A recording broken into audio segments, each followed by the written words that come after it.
All right, today is January the 3rd, and my guest is Samo Burja.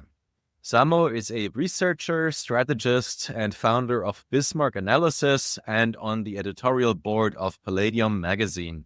Samo is known for his work on how institutions shape civilization and his book, The Great Founder Theory. Samo, welcome to the show. It's a pleasure to be here. Anything that you'd like to add to the intro about I think it's surprising or?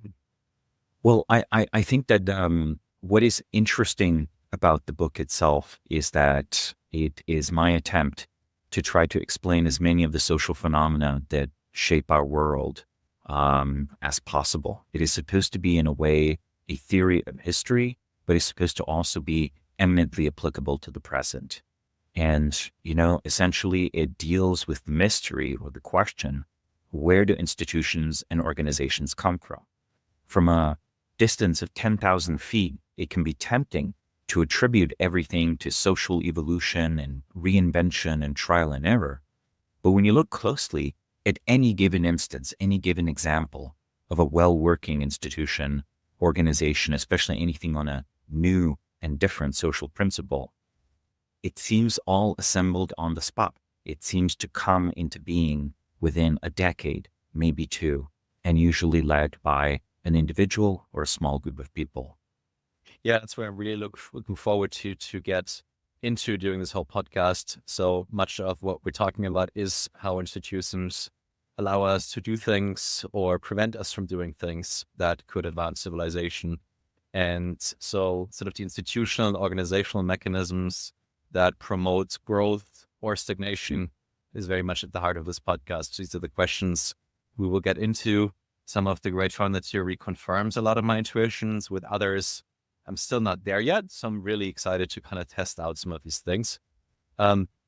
First of all, though, what is kind of the totality of your work or the dent that you want to make in the universe? Are you a great founder or do you want to be one? No, I don't think of myself as a great founder.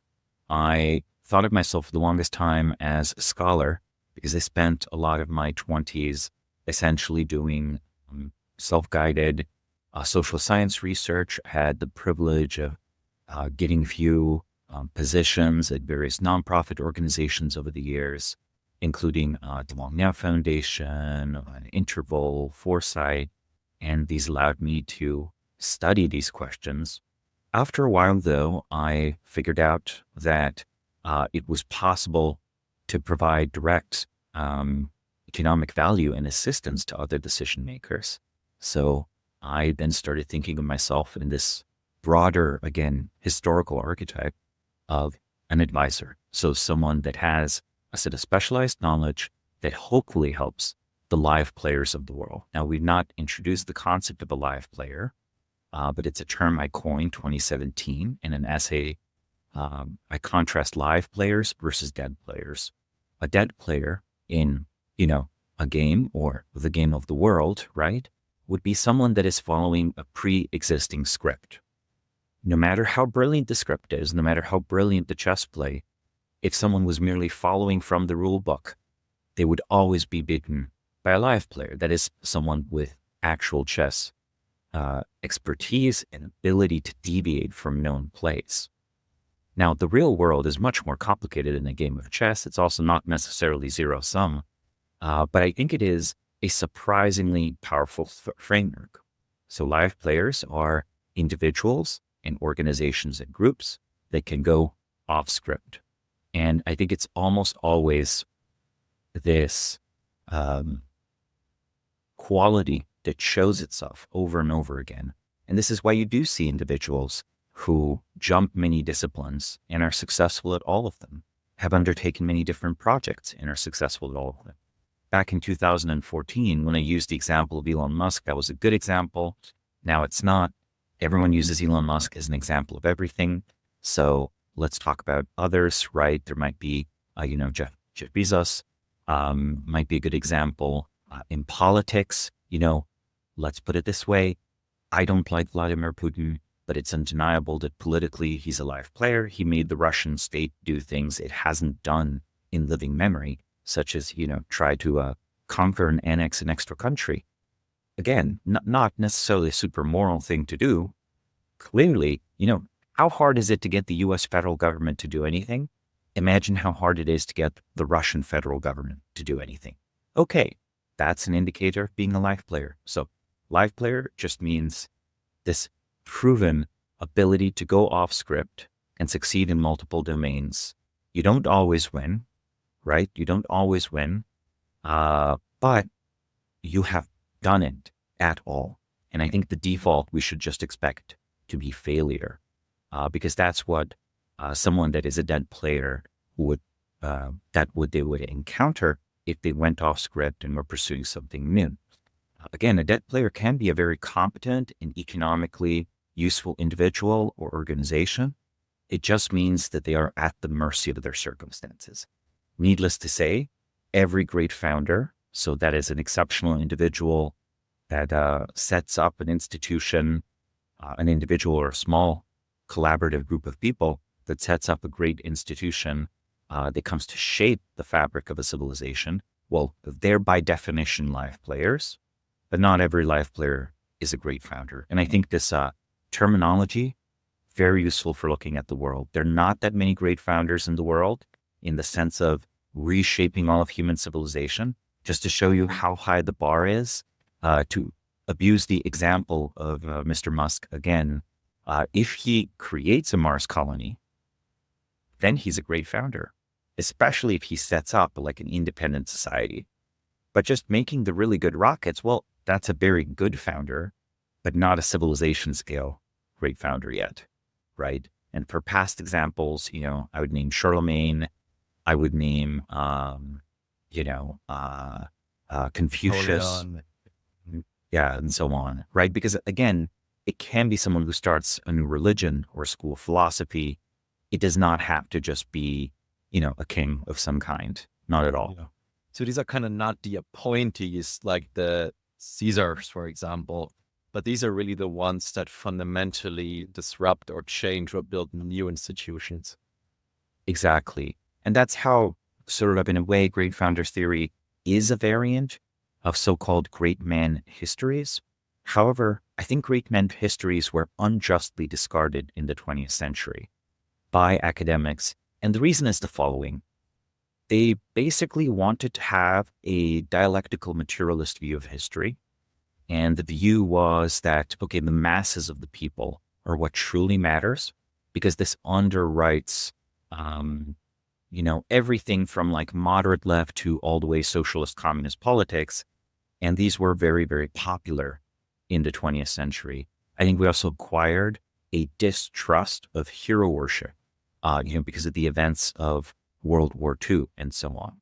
But I think we went too far, because if you deny human agency over history, then there's nothing to do. There's a fatalism, right? Consider how many questions today are actually have the secret unifying principle of you shouldn't do anything about it. So either climate change is not happening, or we are all doomed and it's already too late. The goal is to do nothing.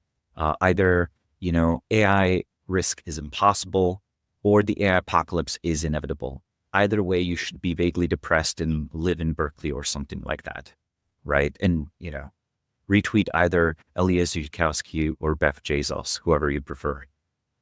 And we could go through other questions too. And I think this lack of agency, this lack of belief that an individual can make a difference is a downgrade to our civilization. Yeah.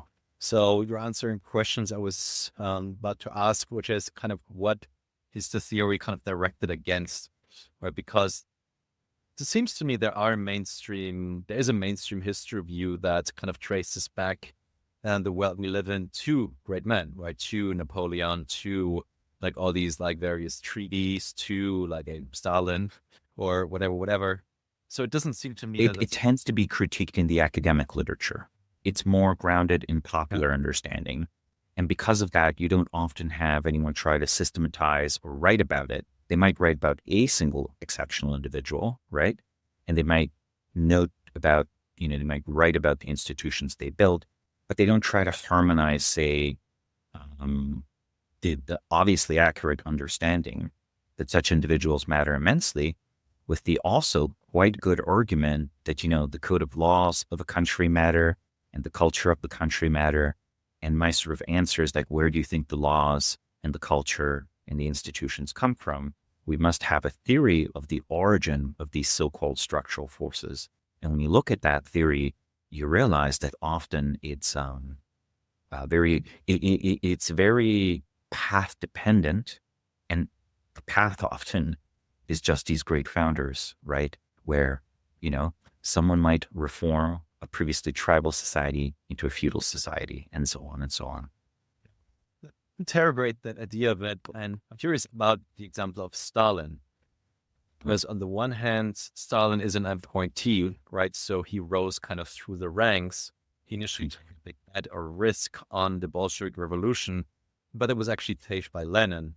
And then he was like definitely the single individual that was behind the Soviet Union, right? It's way like the theory is true, and so far it was really Stalin, his ideology, that was the Soviet Union at some point, but he was the centralized decision maker basically of everything. But on the other hand, he took over this apparatus, right? So you could argue there's kind of a structure. There is a system that creates this kind of vacuum or the ability to capture this very large centralized state. And also you could argue that structure, and that's very obvious in this case, but you could also argue that for like democratic institutions, that they like systematically have an incentive to bring to the top like demagogues or like psychopaths or who can capture attention, correct? So I mean, let's be quite direct. Like the most troubling aspect of the human condition is that, sometimes great men are also kind of bad men. And there is an unfortunate overlap there. And I don't think we should indulge in hero worship. But at the same time, if we misattribute where institutional progress comes from, like, look, you're not just writing off the next Stalin, you're writing off the next George Washington, right? You are actually preventing the evolution of society. And for a long time, it can seem like the safe bet. We just don't want any changes. We don't want any big reforms of the economy, society. We don't want any new things. This would dangerously empower someone. It is impossible to cause great change without at least circumstantially, for a little bit, greatly empowering someone or a small group of people. That is an unavoidable structural fact of change. And I think it's one we might be in denial of, because in our folk memory, we talked previously about popular history and academic history. In folk memory, the French Revolution is the peasants with pitchforks rise up and storm the Bastille. That's not the French Revolution. The French Revolution is a bunch of bureaucrats decide that they've had it with the king and declared the king a traitor, and most troops listen to them. And then they don't, when there is a big mob that shows up, they tell the soldiers to not shoot at the mob and not stop the storming of the Bastille, right? And then these political prisoners that a lot of the civil servants and members of the French parliament already wanted to release, well, then they're released. And it's like, the people forced our hand. So I think that even our telling of these revolutionary stories which are the basis of modern mythology. Like, look, there's a reason that, in America, Americans think that owning guns keeps them free. In France, the French think that the ability to protest makes them free. We make fun of the French protesting all the time, but they're just enacting their own 18th century founding myth of liberty. Like, in their minds, like, if you prevent the people from assembling, clearly you have something nefarious plotting against the people. Like, that's how we want our freedom. So even these mythologies can be useful or not, but I think there's something lost in cultural translation between these two republics formed in the 18th century that persist to this day. But still, I think that for the short run, it might seem safer to freeze cultural, political, and social evolution. But over time, stasis guarantees doom. Stasis guarantees failure. eventually you have a catastrophic failure of the system. Now, I think that, and this gets very tricky when you start talking about systems that have like deeply immoral or negative aspects. And to be fair, our own system still has some. We've not solved all problems yet. We can be hopeful that someday in the future, with the help of technology and innovation, we will. But consider, I think at the end, the Soviet Union's problem wasn't that Gorbachev was too powerful. Actually, Gorbachev was trying to introduce things like free speech and some limited amounts of market and all sorts of other stuff, and was constantly fighting his bureaucrats. And then there was a failed coup to overthrow him, which of course was great for the national liberation of places like Estonia and Ukraine, but was an absolute economic disaster for the Russian Federation, Belarus, and so on. You have to wonder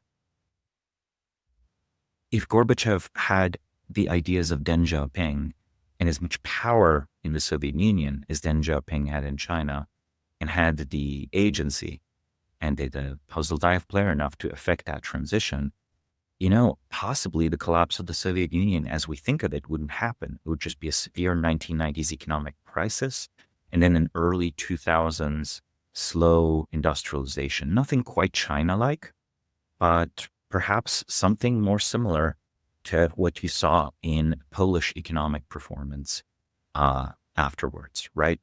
Significant liberalization, free market. Imagine St. Petersburg, the special economic zone. Can you imagine that if you started running that in 1991? How different that city would look? Because we can imagine it. We see it in China, right? So still, though, this isn't me excessively praising the two systems, but just looking at this terrible system since you raised Stalin, who's, of course, a genuine problem, right? And then, they're more ambiguous cases. It's sort of undeniable that, say, again, I know that Charlemagne is the ruler who forged from Frankish tribes what we could think of as the beginning of a feudal system, which was actually in a way more advanced and scaled better than tribal alliances. But he did basically also genocide the Saxons. Like, he just killed all the pagan Saxons in a number of bloody wars and converted forcibly the rest, right? Like, okay, very hard to think about that. And, even in the modern world, let's say World War II on the Allied side also required some things that, we might not quite be comfortable with. People might bring up the atomic bombings of Hiroshima and Nagasaki. It's a little bit of a cliche, but it's a cliche because, when people want to critique America, they have to pick something. And there are not many cases like this, right, where a significant number of civilians dies. Yeah. I think in many of these debates, we often have like a very singular focus on politics, right? But at the same time, It's excessive. that you also point out in the book is many of these institutions that really shaped civilization are social technology, right? So things like language or things like the institution of marriage or religion or whatever. So in what ways are these kinds of things shaped by great founders, or are they, right? Because was there a single great founder who invented language? And I'm also thinking of things like, software and computation, where it does seem to me was because there were like single individuals who developed like HTTP or like Java. But then there was a lot of very decentralized kind of innovation that made it to what it is today as this very large force. I think the evolution of language is one of those primordial basic social technologies that we sort of evolved with. And I think because of this, its history is probably, the literature has a bunch of competing theories on this. I tend to side with the theories that are oriented more towards a longer history view that posit that we have had something like language for 2 million years or so before we were Homo sapiens. Now, writing is a much more interesting image. Yeah. Now, right? I think we're just evolved to be social creatures. If you think about it, that involves a lot of nonverbal communication. And the barrier between verbal and nonverbal is pretty arbitrary. And I think that there are, of course, conceptual leaps in language that I'm sure we achieved at later stages of evolution. But do I think that they had specific words that they would use 2 million years ago to talk about predators or food? Yeah, I think obviously. I feel like, a pack of hyenas arguably fulfills that basic criteria, right? Because they'll make different sounds depending on what they're doing. But still, I think the more sophisticated version of language is also very, very ancient, because it's a prerequisite for coordinating us to, do stuff that's more advanced than what other primates, such as chimpanzees, bonobos, and gorillas can do. Having said this, writing is a more interesting example. I think we will probably revise our understanding of the history of language significantly in the next 10 or 20 years, just because of new archaeological finds. So with that caveat, it does seem like language has a singular origin. And the crazy thing is the myths of the world's oldest civilizations, like the Sumerians and the Egyptians, they usually credit some sort of founding hero that is deified, that invents language. It wouldn't be that shocking an idea that there's this Neolithic merchant, for example, that's just trading all the time and figures out an accounting system where he accurately writes down, though he might not have the word for it, with simple symbols, how many pots of grain someone gave him, what grade of copper ore he has received, how many flints of a certain quality he has. And he passes this along, and it becomes standard in his town. Because, again, Neolithic towns have existed for many, many thousands of years. Like, our history is much longer. Long before the pyramids, there was recorded a period of 5,000 years of people living in villages, towns, and conducting long-distance trade. So, yeah, I could imagine a founder of Cuneiform, because once you start using it for that, why not use it for correspondences with your representative living in a different town 100 miles over, right? Why can't you franchise? Actually, why can't you send military orders this way? Oh, wow, this is working super well. I guess I'm the king of this town now. Yeah. I mean, it's this kind of thing has happened historically too, to be fair. When people were exposed to the concept of language, when Native Americans were exposed to the concept of an alphabet or the written language, there's just known individuals, Native American ones, that would make a language. And then because it was the best thing available, a written language that is, it was picked up very quickly by the tribes. There are cases of this in North America and so on. I mean, still, where this conflicts with my intuition, you probably read or heard about the book How Innovation Works by Matt Ridley, right? Mm-hmm. So, which definitely advances a more sort of decentralized view of how innovation or invention comes to shape. Would you say that your theory is in conflict with that? If yes, how? I don't think it is in conflict because, well, let's put it this way. It's like in partial tension, because it can use either approach to explain different phenomena. I don't at all deny incremental progress. I don't at all deny incremental cultural evolution. I think, however, when you create an organization as complicated as, let's say, a traveling school of social philosophy, where the advisors get themselves hired at royal courts, which is, by the way, literally the Confucian tradition, or when you set up something like, a new religion with its own code of law that is spread both through proselytization and through military conquest, like it's an example with Islam, or, again, like setting up a very different political economy in your country. And again, we're veering a little bit into the political direction, but we can go more in the cultural one. I think the religions and schools of philosophy actually fulfill that function pretty well. I think there are just too many moving parts when these things emerge, right? I think that a lot of them become very singular and unique and are in a way breakthroughs of a kind. And then once they exist, there's a lot of variation and incremental transformation, right? I think that this incremental growth that follows can't be neglected at all, right? The initial type of the initial road to feudalism set by Charlemagne is very different than what feudalism ends up being in the 10th century AD. Oh, you could have easily imagined the societies just staying tribal for a few extra 100 years. Like that happened around the world. There's nothing that says that at 800 AD, you must be a feudal society, right? Yeah. I guess it's a bit of a, sometimes a bit of semantic question, right? So it's not necessarily about incremental growth. It's like, okay, you have the steam engine, and it's like, who was the inventor of it? And there is like the sort of layman's great man theory that there's this one inventor with a light bulb. That's kind of what the book is saying. That's not true, right? So you can always point at something that was there before, right? And there were in fact kind of several great individuals who put it together, built on top of what was there before, and recombined these things into something new. And then of course you have like the Teslas and the Edisons who made then like giant leaps.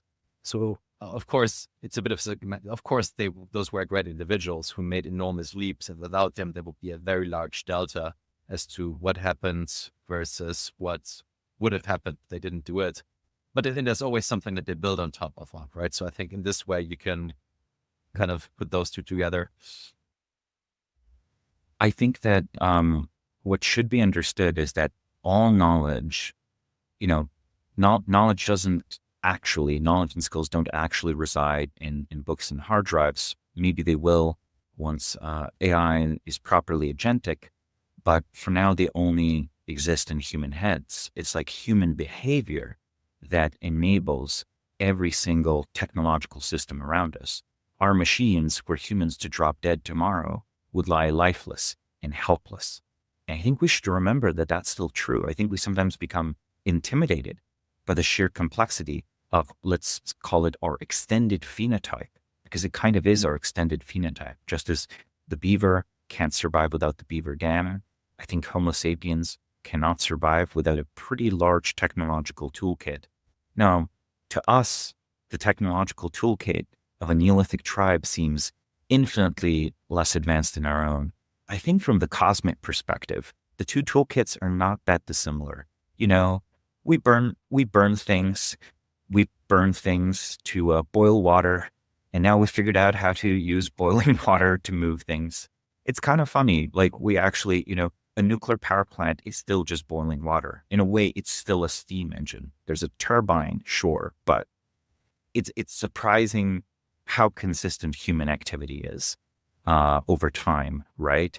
And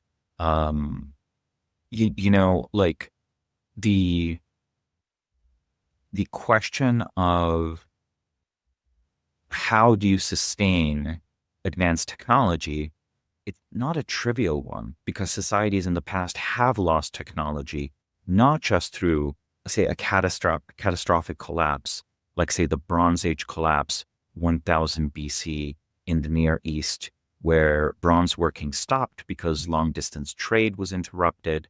It's not completely clear what happened. What is clear that there was a lot of violence. A lot of cities were burnt and destroyed. And there was technological regression in a lot of that territory. And the Greeks lost literacy, right? There was linear A and linear B, two writing systems. And then for 400 years, the Greeks did not read or write. And when they started reading and writing again, they were copying the Phoenicians, like the Phoenician alphabet. So it was a total discontinuity. But you also have, beside collapses like this and maybe the Roman Empire, you just have dark ages where technology is slowly lost. Like the aftermath of the Song dynasty in China saw no great dark age, but they stopped building clock towers, for example. They had clock towers. As intricate and complex as anything seen in Europe in the 15th or 16th century. They had other very sophisticated machinery. They were mass producing iron, et cetera, et cetera. It just kind of failed slowly. So maybe one example of thinking of civilizational failure isn't that suddenly barbarians show up and burn all the cities. Maybe it looks, disturbingly, and maybe it looks like, what if GDP shrank 1% every year for 100 years? You would end up in a very, or if population shrinks by 1% every year for 100 years, you end up in a much poorer, much stupider, less technologically advanced world. And many societies through history have demonstrated an occasional tendency to technological regression. So really, our society rests on traditions of knowledge, which we should think of as sustained practice, where there's no skipping step of a generation. If all the Boeing engineers retire and you can't hire good Boeing engineers, well, maybe Boeing stops making planes. In the modern world, we're lucky enough that, there's Airbus and SpaceX and all these other things. But, really, I wonder what happens. Let's say, heaven forbid, we had a real nuclear war. Well, what happens if the Netherlands gets nuked and ASML can't produce its ultraviolet lithography machines? How long do we need to figure out how those work? A decade? 2? Well, what if TSMC was also hit? Taiwan is a prime target for a nuclear war. Oh, okay, well, then we need to rebuild our chip fabs. Wait, we can't actually make chips at the same price point as previously. Actually, the easiest way now to get chips would be to scrap laptops like this one that I'm recording on and grab chips out of them. That already feels a very dark age world, doesn't it? If for 10 or 20 years, we were just buying used GPUs and reassembling the old ones, and there were delays on rebuilding the relevant chip fabs. Things like this can happen even in the modern world, or you could have something as basic as what's happening to Boeing, where you have a succession failure, where they failed knowledge succession problem because of dumb decisions within the company. And maybe that's not catastrophic for the world. People will just fly on Airbus planes, or unfortunately, eventually on Chinese planes. But it sure is a disaster for the US and for Boeing. Yeah. I mean, I'm guessing from what you said that there is something very important about the gradual minus 1% each year decline in GDP and population throughout history, and something that we also see or experience today in some of our societies, right? To some extent, in some things, yeah. Look, I guarantee you that 50 years from now, Germany will have less technical expertise than it has today. It is overdetermined because the number of people working in high-end manufacturing is decreasing. There's no way they're going to have R&D centers telling the Chinese how to build things. The Chinese are already figuring out how to build things in their own factories. In an industrial society, which is of course different than previous societies like agricultural, feudal, and so on. In an industrial society, true innovation happens on the factory floor. Something is a lovely invention or a proof of concept if you can only build one in a workshop. But for it to be a product, to be adopted, right? So invention and adoption is two separate things. I think humans have invented things over and over again, and only occasionally do they slot into the right socioeconomic niche for them to become adopted, right? We can talk about many examples of things that were invented multiple times, like printing press or whatever, but they didn't transform. Exactly, yeah. They were invented, for example, there was printing in East Asia, in China and Korea, centuries before, but there was no Protestant Reformation there. If anything, the power of the bureaucrats was strengthened because they could produce more paperwork than ever before. That's one of my favorite examples, by the way, of, how the social landscape of a society, when it receives a technology, could be changed in very different ways. Firearms introduced to North America, in fact, give power to locals. Firearms introduced into the Mughal Empire or the Persian Empire created absolute monarchies. Okay. Different way of organizing military, different economic model, different methods of procurement, different types of defense. Like the freedom-inducing aspect of American firearms was partially out of the need to have all the citizens be able to defend themselves against basically Indian raids. or more provocatively to, go settle land that But previously the Indians the had difference used. is primarily due to the size, right? So the fact that you can have small handguns that are produced cheaply that a private person can own. Well, the small handguns are more a 19th century phenomenon than an 18th century phenomenon, no? Yeah. Yeah, I think we can talk about muskets straightforwardly. Mhm. Muskets were already having a pro-freedom effect in the American colonies. Like, I think that's hard to deny. And they were, at the very same time, those muskets were not having that effect. Now, once you develop handguns, etc., sure, that strengthens that aspect. But which society will emphasize the development of handguns versus better rifles or better cannon?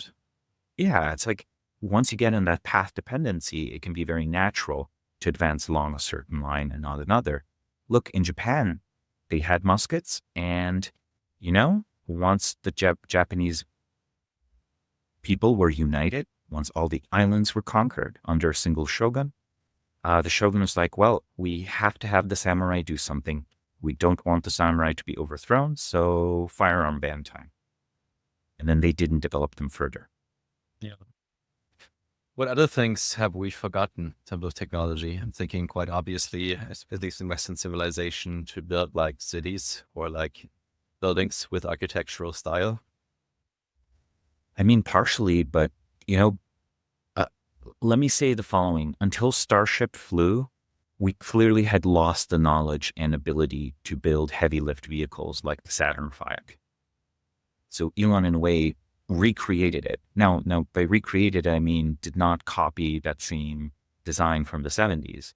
But everyone who had ever worked on that is dead by now. We should remember that's 50 years ago. Okay? And it was design by people who are already senior or already like advanced at the peak of their aerospace career. Some of them literally had been working on rockets in the 1930s before World War II had happened. There was a rupture of a tradition of knowledge, and a new tradition of knowledge had to be created. So just because you lose something doesn't mean you can't regain it. But it is honestly just the capricious decision of a live player, that's Elon Musk, that is the reason we, the United States, leads in space exploration. Before SpaceX flew, the US was in an embarrassing situation after the retirement of the space shuttle of needing Russian rockets to put American astronauts onto the International Space Station. Let's not forget that. Like, that is very recent example, right? And what we have forgotten today, I'll be provocative. I think we've forgotten how to do individualist science, by which I mean we have forgotten how to cultivate genius because we have embraced the myth, which is bureaucratically convenient, that a scientific paper could possibly have 20 authors. I guarantee you 20 people cannot have a single conversation. Have you ever tried to have a deep conversation on something with 20 people? Complete chaos. I think you can have 3 to 4 regular collaborators where 10 or so people in addition occasionally give their input. The 20 author scientific paper does not accurately distribute credit. It actively redistributes and misallocates credit. Because unless you're in the know, you don't know which of the paper authors are the ones that made a significant contribution versus who are the ones that were, the people who were occasionally consulted on the margin or who we like and want to think. I think papers should actually have an emphasis that gives as much honor to thanks rather than paper authorship and attribution. There should be a whole section where we thank people, possibly. And the second step here is, so why is this credit redistribution happening? Well, because you're always bureaucratically incentivized to get a bigger team, right? Like either you work at a corporate lab or you work Parkinson's law. Exactly, Parkinson's law. Or you work at a university. How do you protect your department? Best way to protect your department is to make it larger, right? The growth of bureaucracy. I'm curious because at the same time, I think we got better in finding genius, right? So, especially better at finding like IQ, let's say, or like very Exactly. intelligent individuals. Now, whether that's exactly the Universities and same as communities and test scores and things like that. yeah, yeah. Look, I think we're pretty good at finding it, but I think we're not very good at refining, cultivating, and educating it so it thinks independently rather than chaining them to bureaucracy where credit is misallocated and they only very infrequently get to work with the masterminds of or the geniuses of the previous generation. In mathematics, the effect is very strong. So many of the mathematicians that won Fields medals, I think like even statistically significant boost is just being mentored by another Fields medalist. Like it's undeniable that peers help thinking. And we might honor people who are talented, but I think we waste their time and we make them jump through too many hoops. Look, the meritocratic process that you alluded to, I think that meritocratic process is super slow. Like, why should someone go through 10 years of basically rote learning before they get a scientific education? We do the best in the fields where it is most acceptable to skip by most of academia. Like, we do the best in fields where it is acceptable to have a 16-year-old math prodigy go straight to doctoral studies. There are some universities that will still sign off on that. It's becoming rarer, and it used to be more common in everything, not just math. It used to be chemistry and physics and biology and all of that. Math is almost an atavistic remnant of a more personal way to do scientific inquiry and philosophical inquiry, and everything else is ruled by committee. Look, committees misallocate state science budgets by an immense margin. Everyone loves DARPA. What they don't love, and they don't like recreating, so when you're like, let's create a British DARPA or a German DARPA, they don't want to create program directors who have the right to just dispense their own budget how they will and bet on zany technologies only they believe in. Look, if a committee agrees to fund scientific research or technological work, it means everyone on the committee agrees it's a good idea. If everyone on the committee agrees it's a good idea, they probably don't need to fund it because it's probably already a popular idea. Someone's probably already doing it, right? Yeah, and we waste a lot of government scientific money in the quest to not waste money, in the quest to appear like we're not wasting money. Yeah. And at the same time, I think we debated this when we met last time. We have a lot of intelligence, like we have total abundance of intelligence. I think much of AI is not really tapping into much of a scarcity there.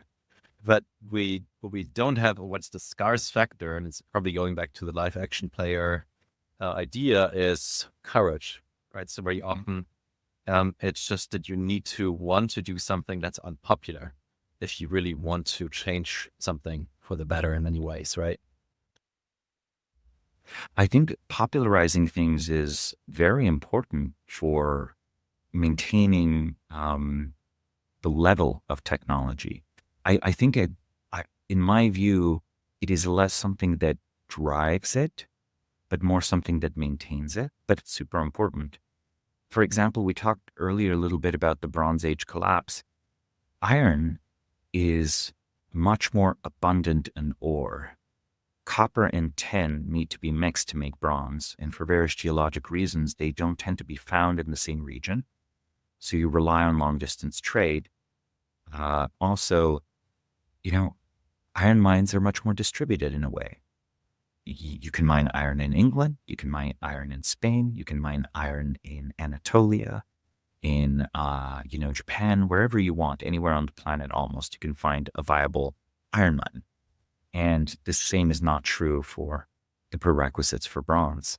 So essentially, the greater distribution of iron means that once your society has iron, it's very unlikely to ever lose it.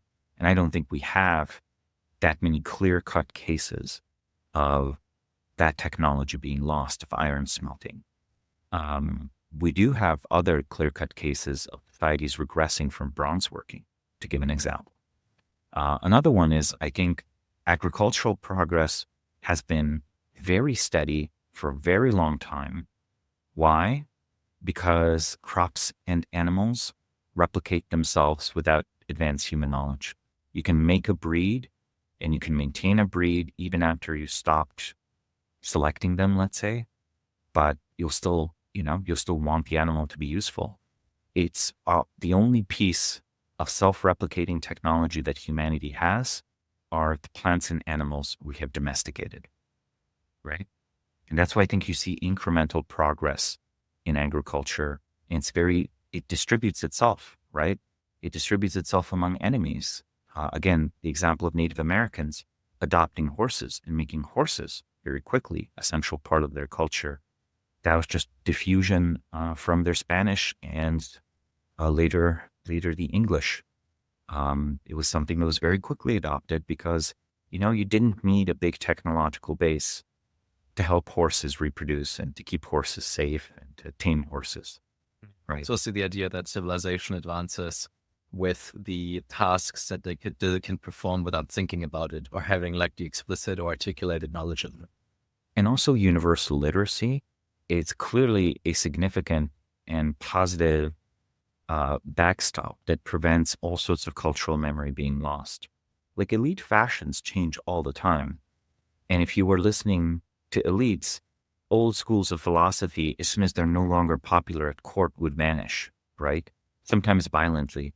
In China, during the Qin dynasty, you have an event called the burning of the books and the burying of the scholars, which is exactly what it sounds like, where representatives from the non-sanctioned schools from the 100 schools of thought period, the 100 schools contend period of Chinese thought, the non-sanctioned schools that basically were not legalist, a lot of them were killed, buried alive, and their books were burned.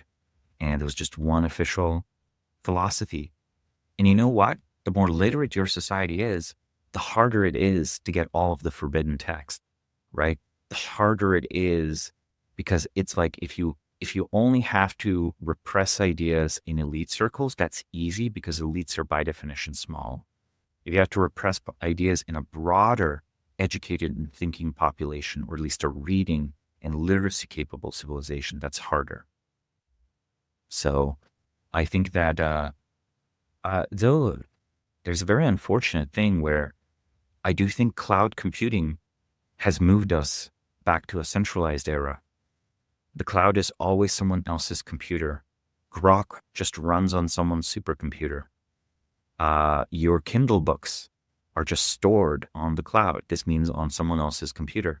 Your Kindle book can be edited or deleted much more easily than a physical book in your property could. And your computer is easier to inspect or a PDF of a book than your home. Thoroughly search for a physical book. Mm-hmm. Yeah. Okay. So it's the dance between centralization and decentralization.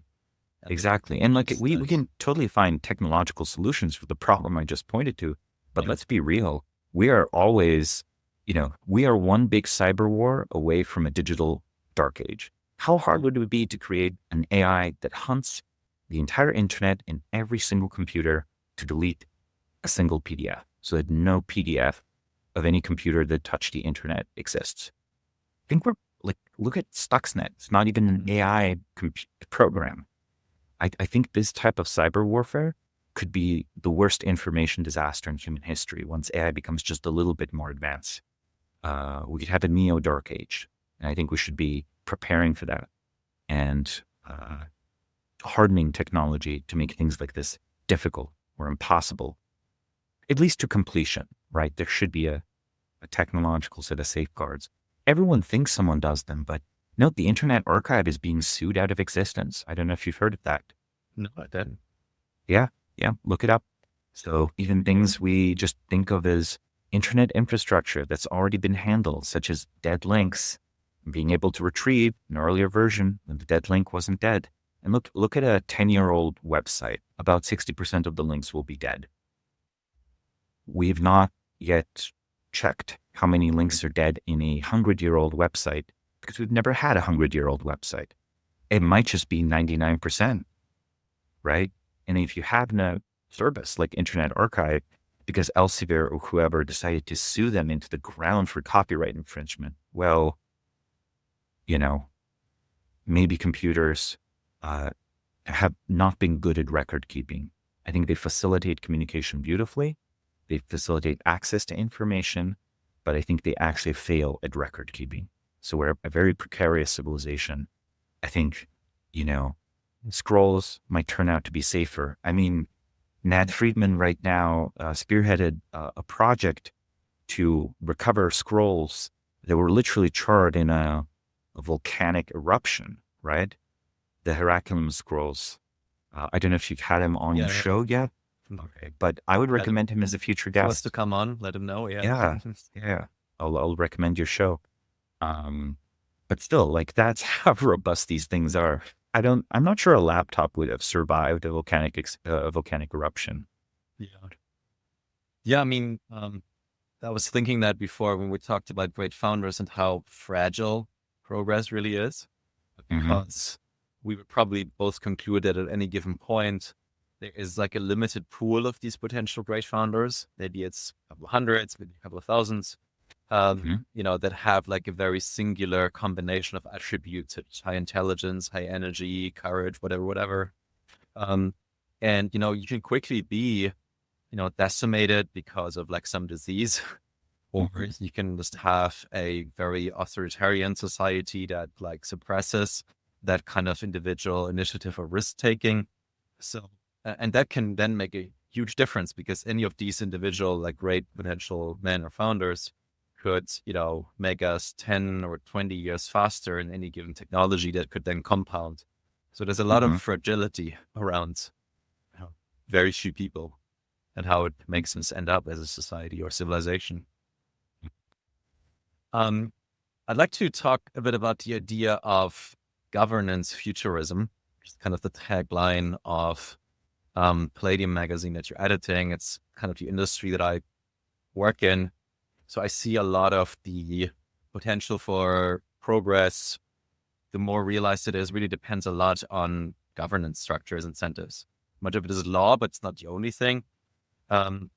So how would you introduce the idea to someone that hasn't heard about it, and what are kind of the kind of ideas or areas in governance that we think we need to make progress that you're observing?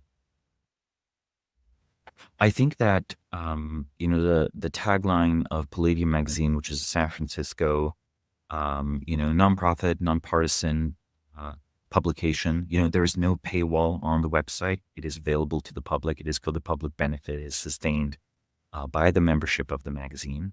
So it deals with social philosophy, long form writing, occasional on the ground journalism. And, we deal with the future. It's sort of like, it's the future of governance, but it's also governing the future. So it challenges the readers to imagine how society might come to be with transformations of technology, how technology might transform them, how society might evolve or continue to change, how we can make it change, which problems it should address. Where are we currently? Like just a reckoning of where we are in the full stack of our problems, in our social, material problems, but also the opportunities.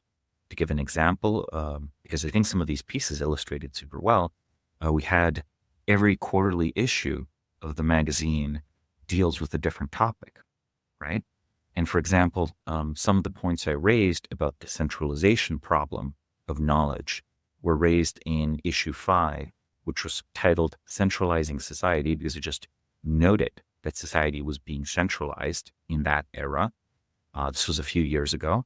Right now, I think we're seeing a slight re-decentralization in terms of our ability to speak, but the algorithmic boosting, deboosting, shadow banning, etc., of social media was quite extensive a few years ago, and is still much more extensive than social control was over, say, a distributed network of 1 million forums that you might have seen in the very early 2000s before the era of social media even began. So, that issue had articles on those topics. We had an issue titled Garden Planet, which, had an article with the provocative title Terraform Earth, where the view is like, you're not in denial that the climate is changing, but our goal shouldn't be a return to a natural stasis. Our goal should be to make this planet a garden planet, right? Like make it an ecosystem that thrives with human activity, that change both society and the ecosystem so they thrive, and that, there's more biomass and there's more productivity, and that it's the more beauty, that the planet should be reshaped. And that's a pretty provocative thesis. I don't think that's something environmentalists would have pursued.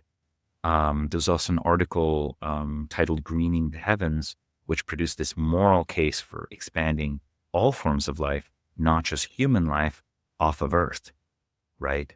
And I thought that was, very, very interesting. And then we also have articles on, say, issue of 8 was titled Modern China. A lot of people know who Xi Jinping is. A lot of people do not know who Wang Hunin is. And Palladium was the first publication in the Western world that brought attention to Xi's chief ideologue and at times intellectual mentor. Super important person. And then, the beauty of running a magazine nonprofit is that when other publications like The Atlantic, Washington Post, etc., picked this up, about half of them were nice enough to link our article. The other half weren't. But that's just a win, because the impact was, hey, there's this society that exists outside our discourse. Let's look at which of the individuals matter there.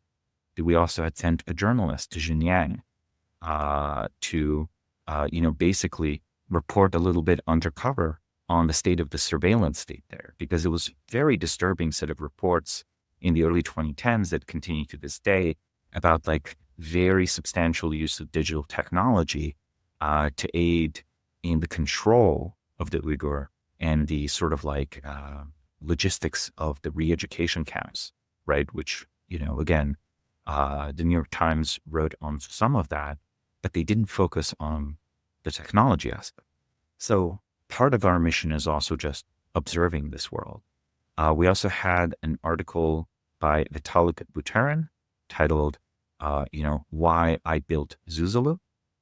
And I warmly recommend, if listeners and viewers have not read that article, to check it out on palladiummag.com. So you can also submit your own ideas or analysis of how in the near future society, culture, and politics will change to editors@palladiummag.com.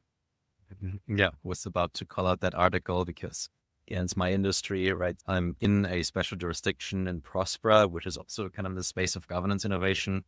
Wondering if you kind of have a view or a thesis of much of what's in this space, sort of the Zuzulu, Próspera, the network states, charter cities type of space, or what role I it think play. I think more effort should be put into explicitly saying that Western governments need to have special economic zones.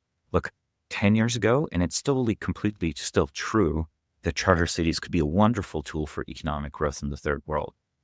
But what are our chief complaints for why we can't build things in the Western world? It's regulation. Do you know how a literal communist country solved this in the 1980s?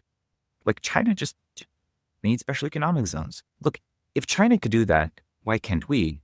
I think we can't because it's humbling to admit that we are deindustrializing societies and that we have to catch up to Chinese industry, not the other way around. So why don't we? We could have catch-up growth now. Look, the Chinese have built a $10,000 electric car. I would love a $10,000 electric car built in America. That would be amazing. So maybe let's make a part of Texas or a part of California a special economic zone exempt from federal regulation for 99 years. That makes it feel safe to politicians, right? And you could have an American Hong Kong there. It would spring up over a decade or 2 or 3.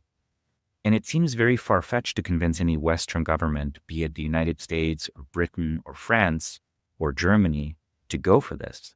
But if we start making the case explicitly now that this is for Western governments too, I think that with enough persuasion writing, this could be a mainstream idea within 5 to 10 years, at which point would be perfect timings, because at that point, unless there's already been a war of some kind, there will be a significant moral panic, because we will realize that the last few types of technological advantage, like jumbo jets or chip fabs, that the Chinese have caught up to those.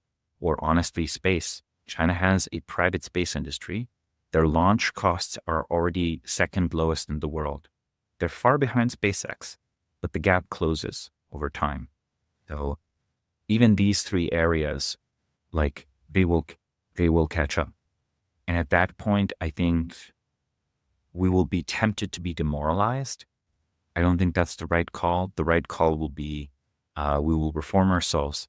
And, let's not compete on the stupid things. If we're competing with China, let's compete on who will be freer, more productive, who will advance science and technology faster.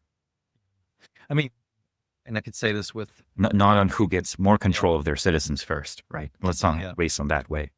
Yeah. And as a practitioner in that space, I think I'm pretty certain it can happen in the United States. And I know this very specific ways. Why? And it won't take 5 to 10 years. It can actually happen starting this year. I think amazing.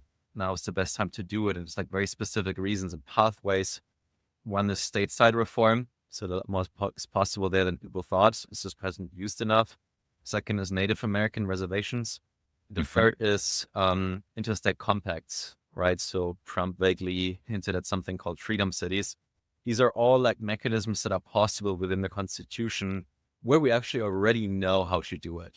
And right now there could be like some of the political capital available, and increasingly also the knowledge capital available, or like the attention to the space that could draw some of these great founders to that space to do it. Like it's something that I'm involved myself. And, if you have a direct line to Elon or to Vivek or whatever, we can, deliver like very detailed proposals how to make it, what the legal pathways would be. I don't think they will have that in Europe. At least I don't see the way in to do that, like from a legal perspective. So it would have to be much more groundwork to be done. But I think it's a path right now. Again, often it seems to me that's very narrow. There's also a kind of a time window in history, right? I don't think Stalin would have been Stalin if he would have been born like 10 years earlier or 10 years later. So it's often right? Expand on that idea if there's a thought you had on that. Well, Before I'm curious, maybe what's the time window right now? Like, or what's the time we're in right now? Right? So we debated something about like the decline of the West, and I think both of us are naturally optimists and we can do things, like we have agency, but at the same time, many of these things seem like very strongly past dependent, at least if you talk about like demographics or regulation or like the growth of bureaucracy, things like that. Where should we add? What's kind of your call to action for great men or women or founders out there that they can do big things right now? I think there's a unique opportunity to make the U.S. federal government work again. I think there's like an opening in the next 2 years or so. After 2 years, the internal politics of the coming administration will be settled. But for now, there's a real thirst for reform and change. And it's necessary. And look, that doesn't even necessarily mean a maximally libertarian view of the world. It just means, hey, there's a bunch of broken systems. This is like, if this was a computer, this is legacy code that was last rewritten 1945, 1962. Some of these agencies are really dinosaurs from a different era, where at first they might have even served their purpose beautifully, right? Like I'm sure that the, Department of Energy could be productively reformed so that it still supplies America the strategic weapons necessary, but enables and supports the development of nuclear energy in the United States to provide cheap and abundant electricity. I'm sure land management, their assumptions of what is wastewater and what is abundant water and what is acceptable methods were assumptions baked in an era where desalination had not yet been made cheap by the Israelis. There's no reason the Colorado River could not be replenished from literally the sea. Like that would not cost America very much. Just desalination plants, big pipeline, puts the water where it's needed, and voila, ecosystem restored. terraform Earth, right? But that requires a very different view of what land management is, right? Like that requires a very different idea of it. And I think in addition, there are all sorts of aspects of decision-making in the government that could be reformed. There's all sorts of things that could be done. Like, you could push the NASA privatization even farther, honestly.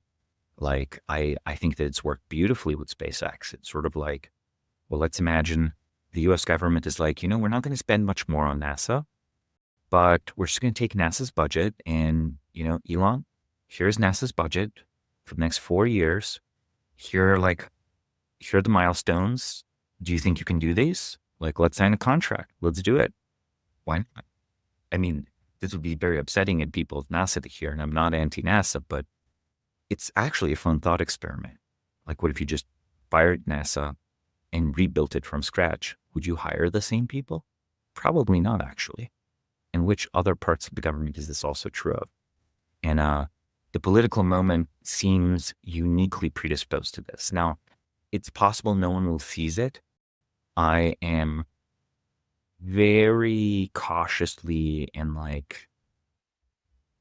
want to say cautiously optimistic, but the truth is I'm more cautiously pessimistic about Doge because it will still require a lot of collaboration from Congress. And Congress is sort of the most broken institution in the American system. The American body politic has a legislature shaped hole where Congress is. Congress is no longer a functioning legislative body. This is why legislative decisions have devolved into administrative decisions on the one side and on executive decisions on the other and into the Supreme Court, which, it wasn't designed to make new law. It does a fine job of making new law while pretending that this is an interpretation of old law. I'm not even saying it's making terrible decisions. I'm just like, buddy, this wasn't its job originally. What happened to Congress? I think congressmen decided that instead of protecting the powers of Congress as a whole, the way the Constitution had them supposed to be set up, because checks and balances, they decided the best thing was to abdicate responsibility to maximize reelectability and sequester congressional power into maximally untransparent committees, which are themselves mostly beholden to the civil service, or sometimes just literally organizations that are technically non-government organizations. So, possibly restoring Congress to functionality could be a great lift of restoration of a functional American republic. Can you imagine a Congress where someone makes a speech, uses arguments that's not just for TV cameras, but actually changes the opinion of congressmen how to vote? If this sounds like an exotic form of government, it's sort of almost like a neo moment. It's like, what is this? This sounds utopian. I'm like, they had that in the 19th century. They just did. So you've never lived in a republic if you've never seen that happen in Congress. Yeah. Okay. That's enough provocation on that direction, but I think is a reason to be excited and a reason why I'm super optimistic about the U.S. because the federal government of the U.S. is the richest organization in the world and has the biggest effect on the prosperity of the American economy and the American Small people. progress has an enormous impact. Exactly. Like small changes, their immense impact on the world. And I'm so happy to see people who were not interested in this and thought it was hopeless a few years ago, want to go there and want to apply their talents coming from the outside with no debts owed to the previous system. Yeah, I'm quite similar. And on the one hand, I'm also a bit more cautiously pessimistic, right? Because some of these things are kind of by design, right? So, the checks on balances theory was never worked out. There's no incentive to do it, right? So that's by design. I mean, by it was my very point that an active, power-seeking Congress would have slapped down the Supreme Court or the president or the bureaucrats for making laws. They would have been, hey, that's our power. We're supposed to be the ones making laws, right? So that's what I meant, that in a way it's almost a failure for it to check the other branches of government. Not to harp back on the point, but it's a relatively subtle point, because I think we think that everyone always wants to maximize power, but I think that's politically not always true. There are a lot of monarchs that happily gave up their power and became basically pampered nobility with no responsibilities, right? Just ceremonial duties, like the King of Spain, the King of England. Here's a crazy one. What if Congress is more similar to King Charles III, where it has the legitimacy and it stands there assuring you that your government works and is responsive to the people. But in reality, the only Democrat, maybe the voters are right. People sometimes critique the voters that they underestimate congressional elections and overfocus on national elections. But maybe the presidency is the last Democratic office in the federal government. Maybe the congressmen are just too secure in their districts. Maybe they've been in the seat for too long and they've learned too well to neither rock the boat. Yeah. I mean, the power doesn't come from, this would all go too far at the end of time. I mean, the main thing I wanted to say is I think and I also won't say that all democracy is always the right call. I'm not going to say that at all, right? Because of course, it's still better than the alternatives or whatever, And at the same time, you can do things, right? So it does open as there's I think where the optimism is coming from. There's this, you can just do things energy. And despite the pessimism and some of the legal, democratic, whatever design flaws, you should do things. So I think that's what we're seeing right now. This is where the momentum and the energy is. And I'm also really excited about that. So Samo, this was so much fun. Thanks so much for coming on the show. Is there anything else you'd like listeners to point at that are more interested in your work or in much of the ideas that were in this conversation? Yeah, Great Founder Theory is available online for free. You can find the PDF if you want.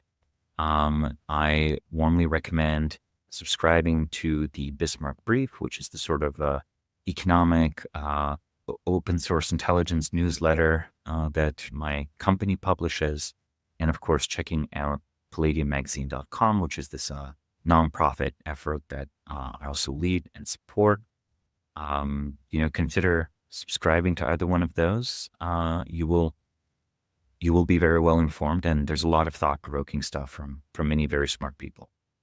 Fantastic. Thanks, Samo, so much for coming on the show, and hope to see you soon. Yeah, pleasure.